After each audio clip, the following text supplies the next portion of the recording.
Assalamu alaikum wa rahmatullahi wa barakatuh, my dear brothers and sisters in Islam. Welcome to part 3 of this reword follow-up series that we are informing our reword mentors and volunteers how to groom our rewords who have entered into Islam. Remember, one of the very important aspect and very important issue here is to make that reword feel at home, feel at ease. So you would want to give them the perspective that, look, you have become a Muslim, you have taken the Shahada, you have said Ashhadu an la ilaha illallah, but now don't try to overwhelm yourself. Don't carry yourself over in that frenzy that, oh, I don't know this, I don't know that, I don't know how to pray, I don't know what to do.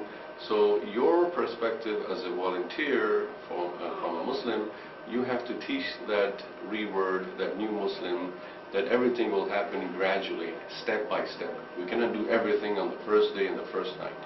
And Shaitan's perspective is always to burden the reward, so you want to tell them that in that initial phone call, so that they don't feel burdened with the whispers of Shaitan that we have to learn so much and I can't do this thing. So they might have this hesitation and reluctance, and they might even want to go back outside Islam again, go back to Christianity.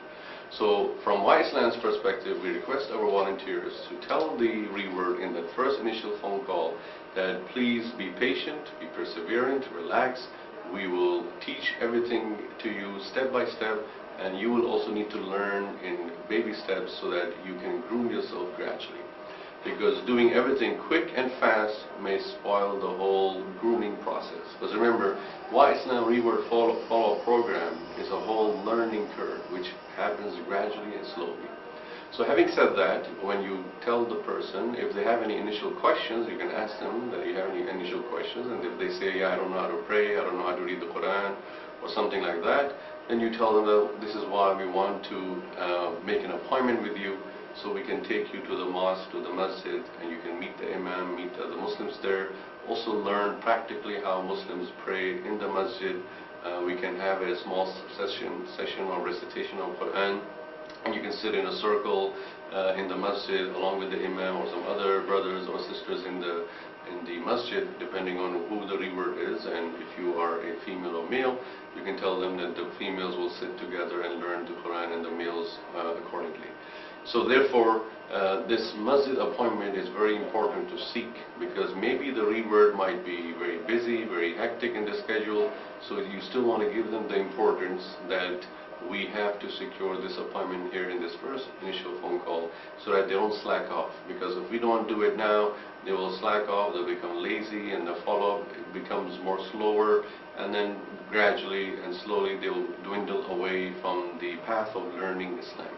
So that is why it is very imperative that we as Islam volunteers try to seek an appointment with them in this first initial phone call to bring them to the masjid. And then we contact the imam in the masjid and say that there is a reword who wants to come and learn about Islam with us, so that the imam can tell us when to bring, because the imam knows in the masjid when is the maximum attendance and when can be a welcoming session.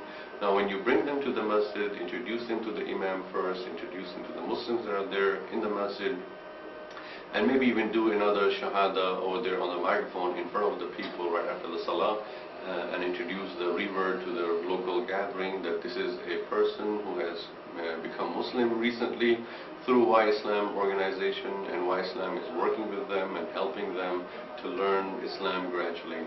So the brothers and sisters in the masjid can also give their positive response and warm welcome to the reword, and this boosts the morale of the reword tremendously.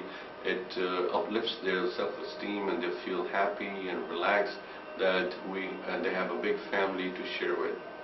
Now, there are certain things that are very important to keep in mind in the mosque visit over there with the reword, that we don't talk in any language other than English. If we start talking in any other language other than English, and the reword does not understand it, then he or she starts getting offended, they feel dejected, they feel left out and isolated, and they may not even want to come to the masjid again. Point number one. Point number two, we need to keep in mind that we do not at all sideline the reword in that meeting, in that gathering. We try to bring them into the gathering. And so therefore we'll cover this more in the next segment. Wassalamu alaikum.